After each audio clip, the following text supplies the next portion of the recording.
Did you know that some of the best foods for lowering blood sugar are not the foods most people hear about during a diabetes visit? Today, I'm going to reveal 5 foods that may help support healthy blood sugar levels, help your body use insulin better, and make living with diabetes a little easier after 60. Let's begin. Food number 5 is one that many people with diabetes avoid because they believe it contains too many carbohydrates. I'm talking about beans. My patients often tell me, "Doctor, I thought beans would make my blood sugar go up." And that sounds reasonable. After all, beans do contain carbohydrates. But here's what many people don't realize. Beans are also packed with fiber, and that fiber changes the way your body handles sugar. When you eat foods with very little fiber, sugar can enter your bloodstream quickly. But beans help slow that process down. Instead of a fast rise in blood sugar, the release happens more slowly and steadily. I like to compare it to a busy highway during rush hour. Without anything to slow traffic, cars move too fast and create problems. Fiber works like speed bumps on that highway. It slows everything down and helps keep traffic under control. In the same way, the fiber in beans helps slow the movement of sugar into your blood. Research has shown that foods rich in fiber can help people with diabetes manage their blood sugar more effectively. That's one reason beans continue to be recommended as part of a healthy eating plan. My recommendation for every patient is simple. Try adding about half a cup of beans to your lunch or dinner a few times each week. They can be added to soups, salads, or vegetable dishes. And if you think that's surprising, the next food may surprise you even more. Is one that many older adults stopped eating years ago because they believed it was bad for their health. I'm talking about eggs. Many of my patients tell me, "Doctor, I avoid eggs because I've heard they can cause health problems." For years, eggs were often blamed for things they may not deserve all the blame for. As a result, many people removed them from their breakfast table. But here's what makes eggs so helpful for people living with diabetes. Eggs are rich in protein, and protein can help slow down the rise in blood sugar after a meal. Unlike sugary breakfast foods that can send blood sugar up quickly, protein helps your body stay satisfied longer and supports steadier energy throughout the morning. I often compare this to building a fire. A piece of newspaper burns very fast. It flares up quickly and then disappears. A slow-burning log, however, provides steady heat over a longer period of time. Many sweet breakfast foods act like newspaper. Protein-rich foods like eggs act more like the log. Research has found that eating a breakfast with enough protein may help improve blood sugar control and reduce hunger later in the day. That's an important benefit for many adults managing diabetes. My recommendation for every patient is to build a protein-rich breakfast. A couple of eggs paired with vegetables, or eggs alongside a healthy source of fiber, can be a simple way to start the day. And the next food is one that many people eat every morning, but often in the wrong form. Food number 3 is a smart replacement for one of the biggest causes of morning blood sugar spikes. I'm talking about oats. Now, I need you to pay close attention here. Many breakfast cereals that look healthy can contain large amounts of added sugar. They may taste good, but they often cause blood sugar to rise quickly and then fall just as fast. I remember a patient in his early 70s who started every morning with a large bowl of sweet cereal. By mid-morning, he felt tired, hungry, and low on energy. He thought it was simply part of getting older. But when we looked closer, those blood sugar swings were playing a major role. This is where oats can help. Certain types of oats, especially plain oats, contain fiber that helps release energy more slowly. Instead of sending a large amount of sugar into the bloodstream all at once, they provide a steadier flow. I like to compare it to watering a garden. A drip irrigation system releases water slowly and evenly, helping plants grow well. A fire hose blasts out water all at once and can overwhelm the garden. Many sugary cereals act like the fire hose. Plain oats work more like the drip system. Research has shown that oats can help support healthier blood sugar levels, especially when they are part of a balanced breakfast. My recommendation for every patient is simple. Choose plain oats whenever possible and avoid instant packets loaded with added sugar. You can add cinnamon, nuts, or fresh berries for extra flavor without turning breakfast into a sugar bomb. Food number 2 is hiding in plain sight. Most people see it sitting next to the main meal and think of it as nothing more than a side dish. I'm talking about leafy greens. Many of my patients are surprised when I tell them how valuable these vegetables can be for people living with diabetes. Foods like spinach, kale, and other leafy greens are packed with vitamins, minerals, and fiber that help support the body's overall metabolic health. The mistake many people make is thinking these foods are too simple to matter.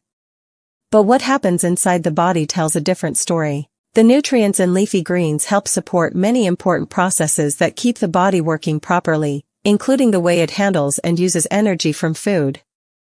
I like to compare leafy greens to maintenance workers in a busy city. Most people never notice them, but they are constantly working behind the scenes to keep everything running smoothly. If those workers disappeared, problems would start to show up everywhere. In the same way, the nutrients in leafy greens quietly support many important functions inside your body every day. Research has found that people who eat more vegetables, especially leafy greens, often have better overall health and may have an easier time managing blood sugar levels as part of a healthy lifestyle. My recommendation for every patient is simple. Try to add leafy greens to at least one meal every day. Add them to an omelette, mix them into a salad, or serve them alongside dinner. And the number 1 food on this list is probably not what you're expecting. And now we've reached the number 1 food on this list. The food that surprises my patients more than any other. It's cinnamon. I can't tell you how many times I've heard someone say, "Doctor, it's just a spice." And that's exactly why cinnamon is so often overlooked. Most people think of it as something you sprinkle on food for flavor. They don't expect it to have any connection to blood sugar health. But here's what researchers have been studying for years. Emerging research suggests that cinnamon may help support insulin sensitivity in some people. In simple terms, it may help the body respond to insulin more effectively. I like to compare it to a rusty key and an old lock. When a key becomes rusty, it doesn't slide into the lock as smoothly as it should. A little cleaning can help it work better. Insulin works like a key that helps move sugar from the blood into the body's cells. Cinnamon may help support that process, making it work a little more smoothly. While cinnamon is not a cure for diabetes, studies have shown that it may be a helpful addition to an overall healthy lifestyle and eating plan. My recommendation for every patient is simple. Try adding a small amount of cinnamon to plain oatmeal, unsweetened yogurt, or even a cup of tea. Now, I have a quick question for you. Have you already tried any of these foods? Type yes in the comments if you've used one of them, or tell me which food you're planning to add first. And if you're finding this information helpful, please give this video a like so more seniors can discover it. Alright, let's keep going, because there are several mistakes people make even when eating these foods. Now, this is where many people get confused. They start eating healthy foods, but they don't see the results they expected. One common mistake is portion size. Even healthy foods can become a problem when we eat too much of them. Another mistake is timing. Skipping meals and then eating a very large meal later in the day can make blood sugar harder to manage. Inside the body, this creates extra work. Your system suddenly has to deal with more food and more sugar than it was prepared for. I often compare it to filling a fuel tank. A full tank works well. But if you keep pouring fuel into an already full tank, it starts to overflow. The same idea applies to eating more than your body needs at one time. My recommendation is simple. Try to eat balanced meals at regular times each day. Pay attention to portion sizes, and avoid waiting too long between meals. Small, steady habits often produce the best results over time. One of the biggest myths I hear from my patients is this: "Doctor, fruit is completely off limits if you have diabetes." I understand why people believe that. Fruit contains natural sugar, so it seems logical to avoid it. But in most cases, the issue is not fruit itself. The real issue is often the type of fruit and the amount being eaten. Many fruits also contain fiber, vitamins, and other nutrients that support overall health. Research has shown that whole fruits can be part of a healthy eating plan for many people with diabetes. I like to compare fruit to passengers getting onto a boat. Not every passenger adds the same amount of weight. Some fruits have a bigger effect on blood sugar than others, and larger portions can make a difference too. My recommendation is simple. Choose whole fruits instead of fruit juice whenever possible. Pay attention to portion sizes, and pair fruit with a source of protein, such as yogurt or nuts, to help create a more balanced snack. Small choices like these can make a big difference over time. Before we finish, I want to share the missing piece that many seniors overlook. It isn't another food. It's movement after meals. I often hear patients say, "Doctor, I thought food alone was enough." And while healthy food choices are very important, they are only part of the picture. What many people don't realize is that even a short walk after eating can help your muscles use glucose for energy. This means less sugar stays in the bloodstream. In other words, your body gets extra help managing blood sugar naturally.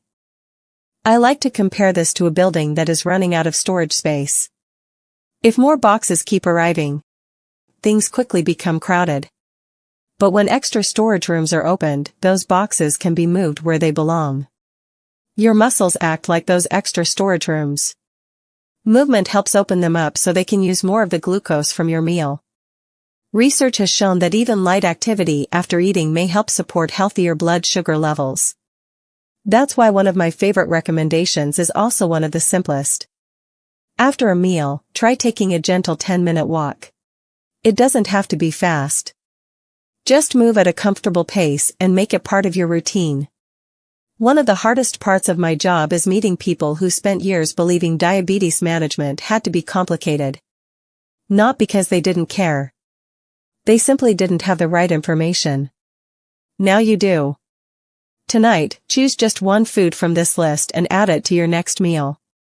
That's all I'm asking. Small choices repeated consistently often create the biggest changes. Your health isn't just about numbers on a glucose meter. It's about protecting your independence, your energy, and your ability to enjoy the people you love. If you found this helpful, share it with a friend or family member who is living with diabetes. I post a new video every week focused on health after 60. Stay aware, stay proactive, and take care of yourself. I'll see you in the next one.